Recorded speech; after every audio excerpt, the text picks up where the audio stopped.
Good evening, Sunderland fans. Mike here from Black Cats Nation, and we're here with a transfer update. Loads of talk been going on in the last few days. The most recent one is that pretty much the Ahmad rumour has been squashed now. He has said if he had to come to a championship club, it would only be us, which is great. It's nice to hear, but by the looks of it, Man United want to keep him, and you can't really blame them. You know, he's a great player, and he will be a great player for a long time, I think. So, back to realistic targets, or are they? So, Jan and Villa. We all remember this guy. Not the prolific goal scorer that we're searching for at Sunderland, but a cracking central defensive midfielder. Possibly competition of place for Ekwa, or someone to bring Ekwa and people like that on. I mean, the good thing with him, Villa, he's a proven player. He's 33-year-old. So to actually play, his fitness might need to get up. But what I like was his willingness to help the team in more than just on the pitch. I'll read his quotes here.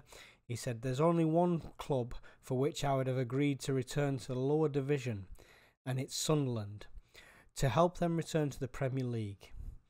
I had an extraordinary year there. I'm not just a footballer. I can help on and off the pitch. I know the moments of crisis. I'm a reliable person." So, I mean, what do you think of Villa? Let me know below, because I'm a bit on the fence. Player-wise, I think he's brilliant. Ability, I think he's brilliant. A 33-year-old, I don't think you lose it by that age. Some people are just naturally fit. You can pull out a ream of players who have gone on to 35, 36, 37-year-old and still been great players. People like Ryan Giggs, things like that. And I'm not doing a side-by-side comparison there. I'm just saying the guy's stayed fit and he's coaching and he's doing stuff like that.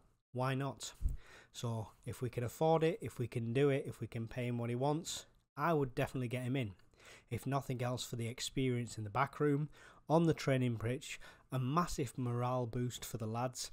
And let's be fair, we've got some young French players who can really benefit for that. So that's a really good option for me. So the next one is Langstaff. Right, so Langstaff is Notts County. If you've seen nothing else of him, you might have seen the Wrexham, This Is Wrexham documentary on Netflix.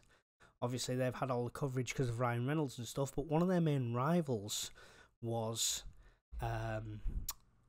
Notts County. So I'm just going to pull up the stats here for you now.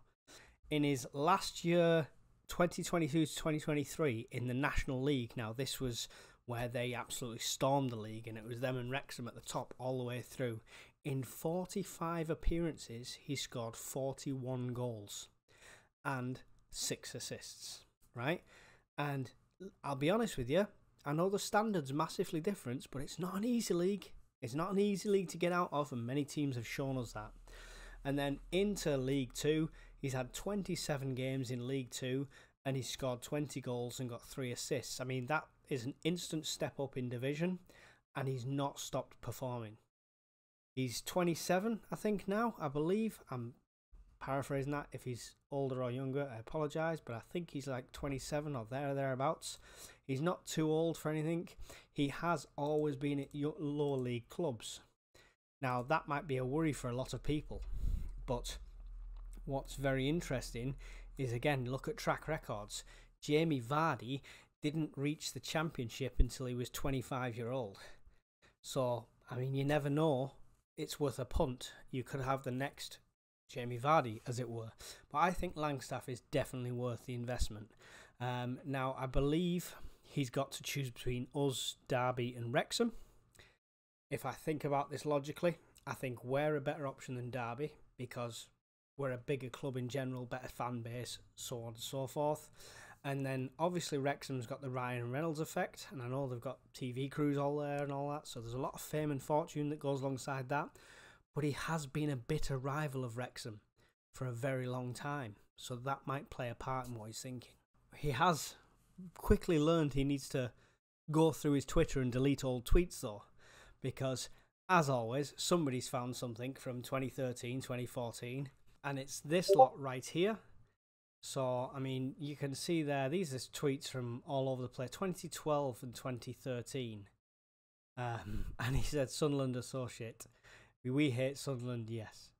I'm not sure, you know, he might have an excuse on them. I don't know. But at the end of the day, we've had Newcastle fans playing for Sunderland. We've had Sunderland fans playing for Newcastle. If we dug up their past on Twitter and based our signings on that, we'd have a very small pool of players to choose from. So I think this all over social media is wasting everybody's time. I, for one, would welcome Langstaff with open arms and hope he could do brilliant. I think he could be potentially be the oldest wonder kid we'd ever sign. Okay, so last one is potentially one that you've not heard of. So Sunderland and Ipswich are current front runners in the race to sign this lad, and he is Mika Biereth. I'm going to say Biereth. I hope that's right. We know I butcher names quite often. He is 6'2", under 21 centre forward for Arsenal. Okay, he was been on loan this season with Motherwell, I believe, and they've terminated his loan. I think Arsenal terminated his loan. I'm not sure why, so I don't know the ins and outs of why that was stopped, but they terminated his loan. In 14 appearances, he had 6 goals and 5 assists. So he's done quite well. I mean, I know that's Scottish Premier League again, but we've had a bit of good track record signing Scottish players. So as well as the record there, at Arsenal themselves, he's done, in the under-21s, in one season, he was 21 appearances, 11 goals and 4 assists.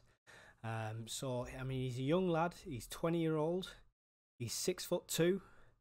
I mean, he almost looks slightly... he's got a mugshot on Transfer Market. If you get a chance, go and have a look at it. On that mugshot, it's a double take. I thought it was Ross Stewart with bleached blonde hair. So, yeah, he's a centre-forward. He can play left wing and right wing and attacking midfield, which he has done all recently. But... yeah, he's a centre-forward. He's a bit more of a utility player than the others. So, very interesting one to keep an eye on. I mean, the fact it says we're front runners and he's not really been published or talked about much. So, yeah, I don't know if that's the backup plan for Kiefer Moore and Langstaff. But even looking at the two, between Kiefer Moore and Langstaff, this is going to sound crazy, I'd go for Langstaff. Let me know your thoughts. Thanks for watching the video. Don't forget to hit like and subscribe, and I'll see you all in the next one. Bye.